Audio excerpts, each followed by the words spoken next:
وغیرہ احترام محترم مکرم معزز سامعین حضرات اور عزیزان گرامی قدر،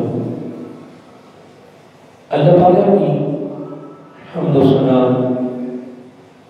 اور حضور نبی کریم صلی اللہ علیہ وآلہ وسلم کی بارگاہ عالیہ مقدسہ میں نذرانہ درود و سلام اللہ تعالیٰ کا بہت بڑا کرم، اس کا فضل، اس کی مہربانی ہے کہ اس نے ہم سب کو اپنے پیارے محبوب علیہ السلام کی امت پر پیدا فرمایا، اور خالق کائنات کا یہ ہمارے اوپر بہت بڑا احسان ہے کہ اس نے اپنی توفیق اور اپنے محبوب علیہ السلام کے توسط سے ایمان جیسی عظیم الشان نعمت سے مالامال فرمایا۔ حضرت محترم،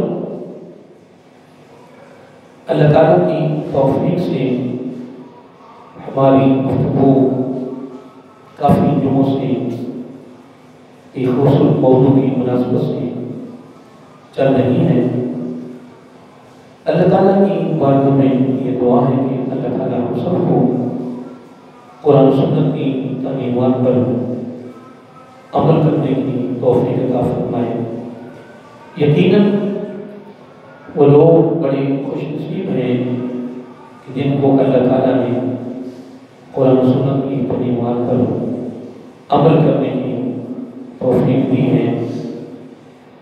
یقیناً ایسے لوگ اللہ تعالیٰ کے قریب ہوتے ہیں، اس کے مقربین لوگوں میں شامل ہوتے ہیں، اور یقیناً آقا علیہ السلام نے جو اپنے صحابہ کرام کو، اپنی شاگردوں کو، اپنے غلاموں کو قرآن سنت کی تعلیمات پر عمل کرنے کے لیے تیاری کروائی، ذہن بنایا، پھر وہ ایسے تیار ہوئے کہ ان کا ہر عمل آقا علیہ السلام کی ادا کے مطابق، سنت کے مطابق تھا۔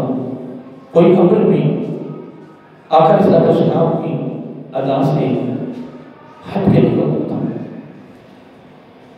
میں نے اس موضوع کے لیے قرآن مجید کی مختلف آیات کا سہارا لینا آ رہا ہوں، لیکن تین چار دنوں سے میں سلطان کی دو بیتوں کے حوالے سے میں گفتگو کر رہا ہوں۔ اللہ تعالیٰ اس کا تھوڑا سا مفہوم پیش کر کے پھر انشاءاللہ حدیث پاک پر رخ کرتے ہیں۔ اللہ تعالیٰ نے آیت نمبر 131 میں خوبصورت ارشاد فرمایا، وَلَا تُمُدَّنَّ عَيْنَيْكَ إِلَىٰ مَا مَتَّعْنَا بِهِ أَزْوَاجًا مِّنْهُمْ زہرۃ الحیات الدنیا۔ اے میرے محبوب صلی اللہ علیہ وسلم، آپ اس دنیاوی زندگی میں جس کی زیب و آرائش کی چیزیں ہیں، ان کی طرف حیرتوں یا تعجب کی نگاہ سے نہ دیکھیں اور نگاہ نہ فرمائیں۔ کیوں کہ یہ دنیاوی زندگی ہے، عارضی ہے، جو میں نے مختلف طبقات میں لوگوں کو یہ نعمتیں دی ہیں، یہ چیزیں دی ہیں، مختلف لوگوں کو میں نے دی ہیں، اور یہ ہے کیا فرماتا ہے لِنَفْتِنَهُمْ فِيهِ، یہ ایک فتنہ ہے۔ اور نے دیکھا ہوگا کہ جب بھی کوئی واقعہ اخبار میں کوئی آپ دیکھنے آتا ہے، کوئی خبر آتی ہے، فلاں نے فلاں کو قتل کر دیا، فلاں نے فلاں کو قتل کر دیا، اور وجہ کیا ہوئی ہے؟ دنیا کی دولت۔ دنیا کی دولت نے لوگوں کو الگ الگ کر دیا، محبت نہیں رہی، پیار نہیں رہا، انس نہیں رہا، خدمت نہیں رہی، خیر خواہی نہیں رہی، تعلق نہیں رہا، پیار نہیں رہا، خلا آ گئے، جدائیاں ہو گئی، دوریاں ہو گئی، حسد آ گیا اور دل کے اندر بغض آ گیا، اناد، دشمنی، یعنی دنیا کی دولت اس کی بنیاد ہے۔ اللہ والوں نے دنیا میں زندگی بسر کی ہے، کاروبار بھی کی ہے، تجارتیں بھی کی ہیں، مزدوریاں بھی کی ہیں، ملازمتیں کی ہیں، لیکن انہوں نے دنیا کی دولت کو سمجھا کچھ نہیں، اس لیے وہ کامیاب تھے۔ اور میں بھی یہ کہتا رہتا ہوں کہ آپ ایک دن میں اربوں روپے کماؤ، کھربوں کماؤ، لیکن 3 باتوں کا خاص خیال رکھو، اور یہ پیغام ہے، آنے میں بھی کڑی نگاہ رکھو اور جانے میں بھی کڑی نگاہ رکھو، اور یہ دیکھو کہ یہ دنیا کی دولت اللہ تعالیٰ کی بارگاہ میں جھکنے میں رکاوٹ تو نہیں۔ میں نے تو جس حد تک غور کیا ہے یا توجہ کی ہے، غور و فکر کیا ہے نا، جب بھی کوئی فساد ہوا ہے، فتنہ پیدا ہوا ہے، دوری ہوئی ہے، قتل ہوا ہے نا، اس دنیا کی دولت میں بیڑا کر رہا ہے۔ اور میں نے یقین کا فرمان سنایا بھی آپ کو کہ الدنیا جیفا، کہ دنیا کا میرا آقا علیہ السلام نے فرمایا کہ دنیا مردار ہے، بطالب وہاں کلاب، اور اس کا طالب جو ہے نا، اس کا طالب وہ کون ہے؟ وہ کتا ہے۔ آقا علیہ السلام نے زبان نبوت سے فرمایا کہ دنیا کیا ہے؟ دنیا مردار ہے اور اس کا طالب کتا ہے۔ آقا علیہ السلام نے سب کو ایک صف میں نہیں کھڑا کیا، معاذ اللہ کہ یہ سارے کتے، نا نا نا اللہ معاف۔ کیا نبیوں نے تجارت نہیں کی؟ صحابہ کرام نے کاروبار نہیں کیے؟ کیا حضرت خدیجہ کبریٰ رضی اللہ تعالیٰ نبی پاک کی پہلی بیوی کیا عرب امارات کی بہت بڑی تاجرہ نہ تھی؟ کیا حضرت عثمان غنی رضی اللہ تعالیٰ عنہ بہت بڑی تاجر نہ تھی؟ لیکن توجہ نہیں کی، غور نہیں کیا، دنیا کو سمجھا کچھ نہیں کہ دنیا ہے کیا، تعلق اللہ تعالیٰ کے ساتھ جوڑ کے رکھا ہے۔ اور اللہ تعالیٰ نے اس ایت اصل میں نا، یہ ایت کے اندر ہم نے ایک سمندر بہا دیا۔ اللہ تعالیٰ فرما رہا ہے میرے اور دیکھیے قرآن مجید آقا علیہ السلام کے کلمے قطر پر ہی نازل ہوا ہے، زبان نبوت سے تلاوت ہوا ہے، لیکن اللہ تعالیٰ یہ پیغام ہمیں دے رہا ہے اپنے محبوب علیہ السلام کی زبان نبوت کی وسیلہ سے، توسل سے، ذریعہ سے۔ اصل اللہ تعالیٰ ہم سے مخاطب ہے کہ یہ دنیاوی زندگی کی جو زیب و آرائش ہے، حیرت کی نگاہ سے، تعجب کی نگاہ سے نہیں دیکھنا۔ وہ تب تک سوچتا ہے کیا بات ہے، کیا بات ہے، پھر پریشان ہو جاتا ہے، پھر سوچتا ہے، پھر خواہش پیدا ہوتی ہے، پھر آرزو پیدا ہوتی ہے۔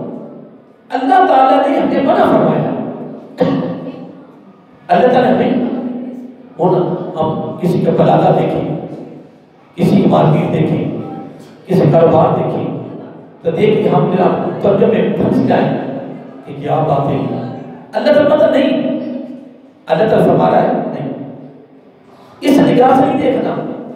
اللہ کیوں کہ یہ عارضی ہے۔ دیکھو جس کو اللہ تعالیٰ خود عارضی فرما رہا ہے تو وہ عارضی کیوں نہ ہو، وہ عارضی ہے۔ اور عارضی پھر فرمایا کہ یہ ایک فتنہ ہے، یہ جب آدمی اس کو سمجھتا ہے تو وہ فتنے میں داخل ہو جاتا ہے۔ اور اتنی بات کرنے کے بعد اللہ تعالیٰ نے فرمایا اے میرے محبوب صلی اللہ علیہ وسلم، میرے بندوں سے فرما دو وَالرِّزْقُ رَبِّ خَيْرٌ وَأَبْقَىٰ۔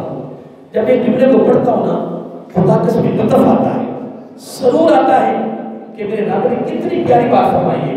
فرمایا اے میرے محبوب صلی اللہ علیہ وسلم، جو میں نے ان کے لیے عطا رکھی ہے نا، عطا، انعام، اخروی زندگی میں، اصلی زندگی میں، دائمی زندگی میں، مستقل زندگی میں، وہ زندگی بھی ہمیشہ ہمیشہ کے لیے ہے، اور وہ انعام بھی ہمیشہ ہمیشہ کے لیے، وہ عطا بھی ہمیشہ ہمیشہ کے لیے ہے۔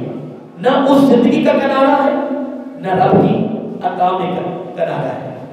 وہ عطا بھی کمال ہے اور وہ زندگی بھی کمال ہے۔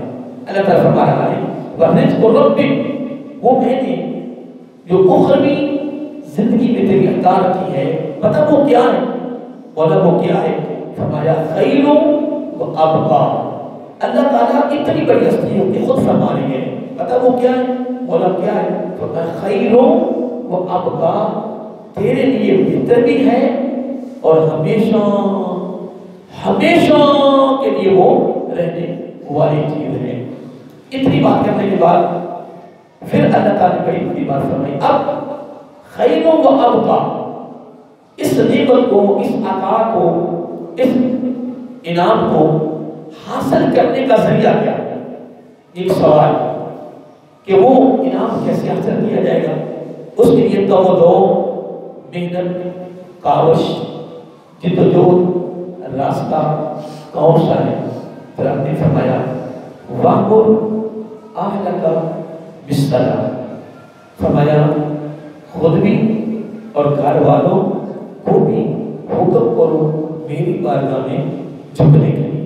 یہ راستہ ہے، یہ راستہ ہے کس چیز کو حاصل کرنے کے لیے؟ جو خیر بھی ہے اور ابقا بھی ہے، بہتر بھی ہے اور ہمیشہ ہمیشہ رہنے والی ہے۔ کیسے حاصل ہوگی؟ فرمایا میرا حکم ہے، خود بھی اپنے پر لاگو کرو اور گھر والوں کو بھی آگاہ کرو، ان کو تیار کرو۔ پھر اتنی بات کرنے کے بعد پھر اللہ تعالیٰ فرماتا ہے کہ عارضی نہیں، چند دنوں کے لیے نہیں، بولا کیا؟ تمہیں وَاسْتَبِرْ عَلَيْهَا، اللہ تعالیٰ فرماتا ہے اس پر ثابت قدم رہنا ہے، مستقل اس پر ثابت قدم رہنا ہے۔ ثابت قدم سے مراد کیا ہے؟ تسلسل، مسلسل، متواتر، لگاتار چلتے رہنا ہے، ناغہ نہ ہو، وقفہ نہ پڑے، خلا نہ پڑے، لگاتار وَاسْتَبِرْ عَلَيْهَا، استقامت کے ساتھ۔ اتنی بات کرنے کے بعد اللہ تعالیٰ نے بڑا خوبصورت جملہ فرمایا ڈرنا نہیں ہے میرے پاس آنے والوں، میری بارگاہ میں جھکنے والوں، مجھے راضی کرنے والوں، ڈرنا نہیں ہے کہ یہ ایسا نہ ہو کیا کہ رب کچھ مانگ نہ لے، رب کچھ طلب نہ کر لے۔ اللہ اکبر، رب نے اس کا فیصلہ پہلے فرما دیا، لا نسألک رزقا، ہم آپ پر رزق کا سوال نہیں کریں گے، رزق کا سوال نہیں کریں گے۔ کیوں؟ نحنو نرزقک، رزق تو دینے والے ہم ہیں، تمہاری ہر ضرورت، تمہاری ہر مشکل، تمہاری ہر مصیبت کا حل جو ہے وہ کن کے پاس ہے؟ فرمایا وہ میرے پاس ہے۔ جب سارا کچھ میں تمہیں دے رہا ہوں تو تمہیں پریشان ہونے کی ضرورت نہیں ہے۔ اب اگلا جملہ بڑا سمجھنے والا ہے، اس آیت کے آخر میں فرمایا وَرِزْقُ رَبِّكَ خَيْرٌ وَأَبْقَىٰ، کہ اس سے پیچھے جو مضمون تھا نا وہ بڑا پیارا تھا کہ یہ ساری جو عارضی زندگی ہے، چیزیں بڑی بڑی خوبصورت، فرمایا توجہ نہیں کرنی، تعجب کی نگاہ سے نہیں دیکھنا، حیرت کی نگاہ سے نہیں دیکھنا، پریشان نہیں ہونا۔ کیوں؟ وَرِزْقُ رَبِّكَ خَيْرٌ وَأَبْقَىٰ، اس کا نتیجہ یہ نکالا۔ نمبر 2، جس میں آپ نے فرمایا نا کہ تم خود بھی اور گھر والے میری بارگاہ میں جھکے سجدہ ریز ہوں۔ نمبر 2، وَاسْتَبِرْ عَلَيْهَا، پھر اس میں استقامت۔ اتنی بات کرنے کے بعد پھر اللہ تعالیٰ نے فرمایا نہیں، ڈرنا نہیں، ہم مانگنے والے نہیں ہیں، ہم رزق دینے والے ہیں۔ اتنی بات کرنے کے بعد پھر آپ نے فرمایا یہ ساری نعمتیں کیسے ملے گی؟ اب یہ بڑا خاص جملہ ہے، یہ ساری چیزیں کیسے ملے گی؟ بولا کیسے ملے گی؟ پھر آپ نے فرمایا وَالْعَاقِبَةُ لِلتَّقْوَىٰ، فرمایا وَالْعَاقِبَةُ لِلتَّقْوَىٰ، بہتر انجام تقویٰ ہے، بہتر انجام تقویٰ ہے، بہتر نتیجہ پرہیزگاری ہے، بہتر انعام کس چیز میں ملے گا؟ تقویٰ ملے گا، زہد و تقویٰ پرہیزگاری پر ملے گا۔ اس کے علاوہ کبھی یہ دولت نہیں ملے گی جب تک پرہیزگاری نہ ہو۔ یہ قرآن کی دو آیتیں تھیں۔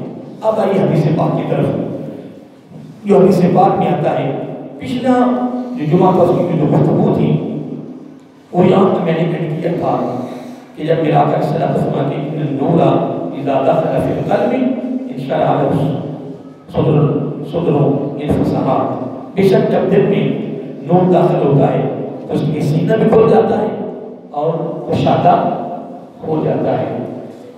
تو عرض کہ یا رسول اللہ صلی اللہ علیہ وسلم کیسے پتہ چلے گا، یہ صحابہ کرام کی ایک عرض تھی، ایک سوال تھا کہ آقا کیسے پتہ چلے گا کہ دل میں نور داخل ہو گیا ہے؟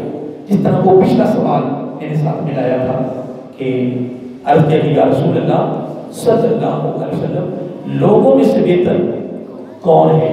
تو میرا فرمایا کل مومن مخموم القلب وصدوق اللسان، کہ ہر وہ مومن کہ جو دل کا صاف اور زبان کا سچا ہے۔ اب اتنی بات جب ہوئی تو آقا علیہ السلام کے غلاموں نے پھر عرض کیا کہ یا رسول اللہ صلی اللہ علیہ وسلم کیسے پتہ چلے گا، کیا کیسے پتہ چلے گا کہ یہ دل کا صاف ہے، یہ دل کا صاف ہے؟ تو میرے آقا علیہ السلام نے جملہ کیا فرمایا؟ فرمایا التقی التقی الذی لا غل فیہ ولا غش ولا بقی ولا حسد، وہ متقی پرہیزگار، ادھر فرمایا کل مومن، یعنی ہر وہ مومن، یہ پہلا جملہ میرا آقا کا سمجھانے کے لیے، ادھر کا جملہ فرمایا ہر وہ متقی پرہیزگار، کیا وہ متقی پرہیزگار کون؟ فرمایا لا غل فیہ، جس کے دل میں خیانت نہیں، جس کے دل میں خیانت نہیں، ولا غشہ، جس کے دل میں کھوٹ نہیں، ولا باقیہ، جس کے دل میں بغض نہیں، ولا حسدہ، جس کے دل میں حسد نہیں، خیانت بھی نہ ہو، کھوٹ بھی نہ ہو، بغض بھی نہ ہو، حسد بھی نہ ہو، جو ان بیماریوں سے اپنے دل کو صاف کر لے، مخموم القلب، اس کو کہتے ہیں دل کا صاف۔ ایک صحابہ کرام کا سوال تھا کہ کیسے پتہ چلے گا کہ یہ دل کا صاف ہے؟ تو آقا علیہ السلام نے فرمایا وہ متقی پرہیزگار، قربان ہے میرے آقا علیہ السلام نے کس طرح صاف کلیئر شفاف خوبصورت انداز میں اپنے غلاموں کو سمجھایا، تربیت کی، تیار کیا۔ فرمایا وہ متقی پرہیزگار کون؟ فرمایا لا غل فیہ ولا غش ولا بقی ولا حسد، چار جملے فرمائے کہ جس کے دل میں خیانت بھی نہ ہو، کھوٹ بھی نہ ہو، کیا خیانت بھی نہ ہو، نمبر 2 کھوٹ بھی نہ ہو، نمبر 3 اس کے دل میں بغض بھی نہ ہو، اور اس کے دل میں حسد بھی نہ ہو، جو 4 بیماریوں سے، کتنے 4 بیماریوں سے جو اپنے دل کو صاف کر دیتا ہے۔ میرا کیا فرمایا مخموم القلب، اس کو کہتے ہیں دل کا صاف، اور جو دل کا صاف ہے اور صدوق اللسان اور زبان کا سچا ہے، آقا علیہ السلام نے فرمایا سارے لوگوں میں سے وہ میری نگاہ میں بہتر ہے۔ تو جب زبان نبوت کی ضمانت دے دی ہے تو میں تو جملہ استعمال کیا کہ وہ غریب کا کیوں نہ ہو، اسے کوئی سلام کرنا پسند نہ کرے، اس کے پاس کوئی شاید وجود ہی نہیں ہے، کوئی حکت نہیں ہے، کوئی عزت نہیں ہے، کوئی وقار نہیں ہے، کوئی منہ نہیں لگاتا، کوئی سلام نہیں کرتا۔ آقا علیہ السلام نے فرمایا یہ معاملہ نہیں ہے، عزت کے لیے وقار کے لیے نہیں، یہ شرط نہیں ہے۔ شرط کیا ہے؟ مخموم القلب صدوق اللسان، دل کا صاف، زبان کا سچا۔ اب آئیے یہ میں مثال دی تھی، آگے بڑھیے۔ ادھر کیا تھا کہ جس کے دل میں نور داخل ہو جائے، سینہ کشادہ ہو جاتا ہے، سینہ اس کا کھل جاتا ہے۔ اب کہ یا رسول اللہ صلی اللہ علیہ وسلم کیسے پتہ چلے گا کہ اس کے دل میں نور داخل ہو گیا ہے؟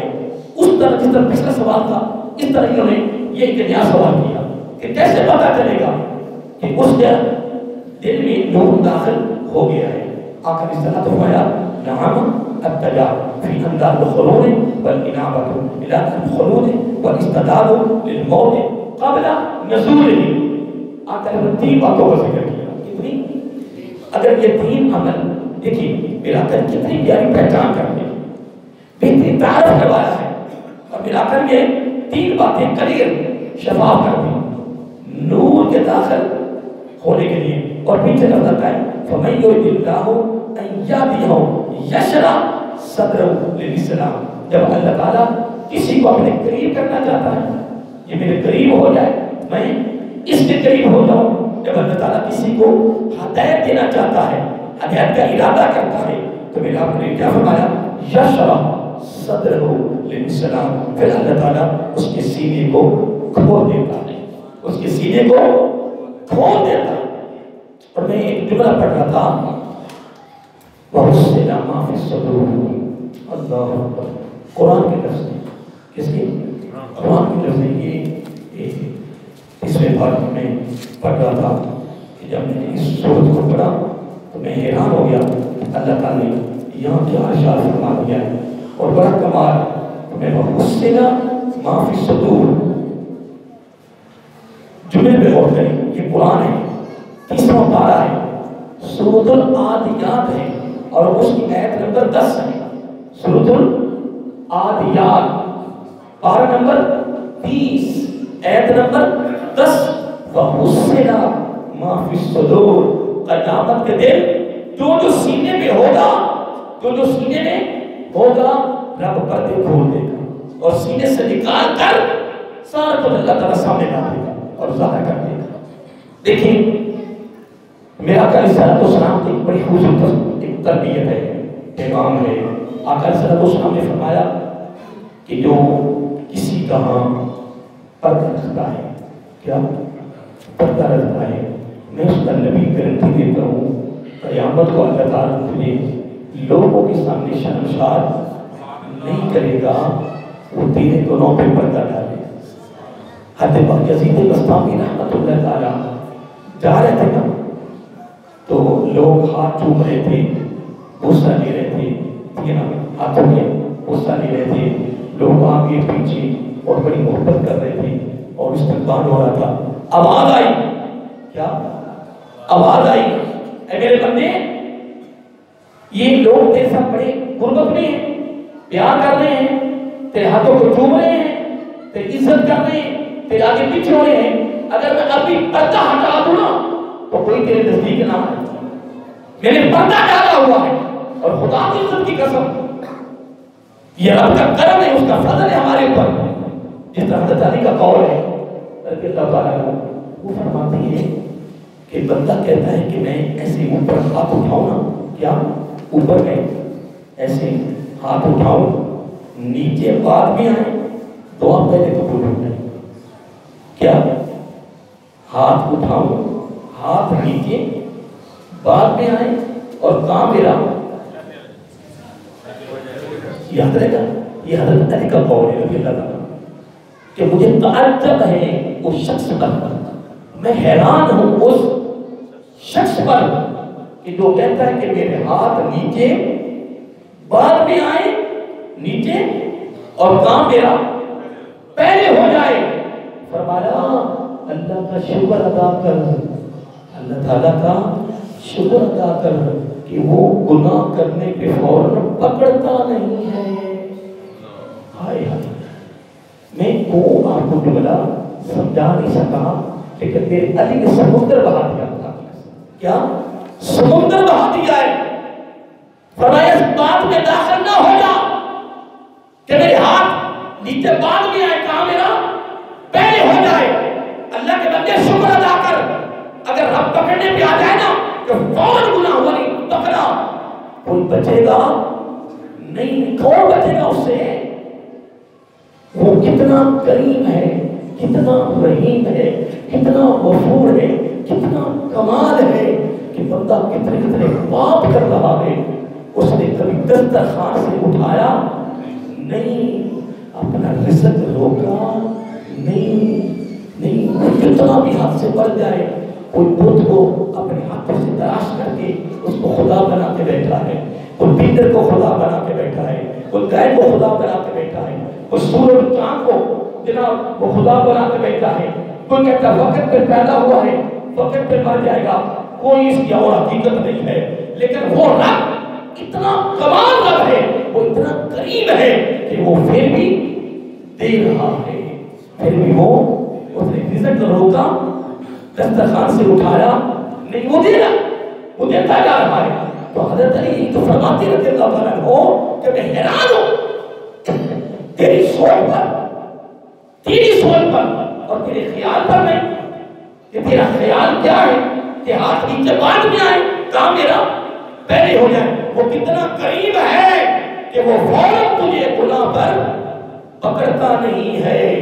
میں حدیث پاک میں پڑھ رہا تھا، ام المومنین حضرت عائشہ صدیقہ رضی اللہ تعالی عنہا وہ فرماتی ہے کہ آقا علیہ السلام نے فرمایا کہ جب بندہ گناہ کرتا ہے نا، کیا گناہ کرتا ہے تو یہ فرشتہ متحد ہے، یہ سربراہ ہے، نیکی والا فرشتہ سربراہ ہے، تو یہ اس سے پوچھتا ہے، یہ اس سے پوچھتا ہے کہ اس میں گناہ لکھو، تو یہ اس کو کہتا ہے نہیں، اس کا گناہ نہیں لکھو۔ اور میں نے حدیث پاک میں پڑھائی، اس کو امام جلال بن سیدوطی رحمۃ اللہ علیہ نے اپنی کتاب اس کو درج کیا ہے کہ جب یہ اس سے پوچھتا ہے اس کا گناہ لکھو تو یہ کہتا نا اس کو موقع دو۔ کتنا 6 گھنٹے، کتنے؟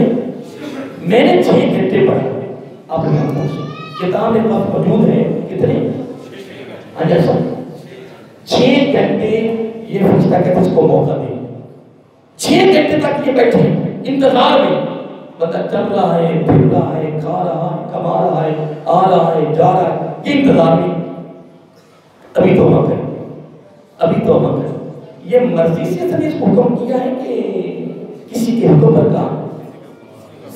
بس میں ایسے بات کر رہا ہوں، سوال نہیں ہے، ایسے توبہ کر ہے، اس نے اپنی مرضی سے اس کو کہا، اس کو مہلت نہیں، رب کا حکم ہے کہ فرشتوں میرے بندے سے گناہ ہو جائے، بھول کر یا جان بوجھ کر تم نے میرے بندے کو موقع دینا ہے، کیا پتہ میرا بندہ ڈر جائے، خوف کھا جائے، فکر پیدا ہو جائے۔ اس کے دامن میں 6 گھنٹے تک یہ فرشتے اس کو موقع دیتے ہیں، بندہ اپنے کاموں میں لگا ہوا ہے، توبہ نہیں کر رہا، توبہ نہیں کر رہا، یہ انتظار میں ہے، ابھی توبہ کرے، ابھی توبہ کرے۔ 6 گھنٹے کے اندر اگر وہ سچی توبہ کر لیتا ہے توبہ نصوحا تو میرا آقا علیہ السلام نے فرمایا اس کا گناہ نہیں لکھا جاتا، بغیر لکھے اس کا گناہ معاف ہو جاتا ہے۔ جب 6 گھنٹے گزر جاتے ہیں نا تو یہ کہتا ہے اب کیا حکم ہے، تو یہ کہتا ہے اب لکھ دے، کتنے گناہ؟ 1، کتنے؟ 1۔ 6 گھنٹے کے بعد پھر یہ کہتا ہے افسوس ہے یار تجھ پر، یہ 6 گھنٹے تجھے مہلت بھی ملی لیکن تو نے توبہ نہیں کی ہے، افسوس کرتے ہوئے پھر کتنے گناہ لکھتے ہیں؟ 1۔ لیکن قربان جاؤ جب نیکی کی باری آئی ہے نا تو نیکی کی نہیں، ادھر گناہ سرزد ہو گیا ہے، ارتکاب ہو گیا ہے، گناہ کا مرتکب بن چکا ہے، ارتکاب کر لیا ہے، تو پھر بھی 6 گھنٹے تک اس سے مہلت ہے کہ توبہ کرے تو گناہ معاف ہو گیا، اور اگر توبہ نہیں کرتا تو پھر بھی ایک گناہ لکھا جاتا ہے۔ لیکن قربان جاؤ اس سے بڑا رب کیا احسان کرے ہمارے اوپر، رب کیا کرم اور کیا فضل کرے ہمارے اوپر، کیا کہ جب بندہ نیکی کا ارادہ کرتا ہے، خلوص نیت سے پکی اور سچی نیت اس کا ارادہ بنتا ہے کہ میں نے یہ کام ابھی ارادہ کیا ہے تو یہ لکھ دیتا ہے، اور لکھتا کتنا ہے؟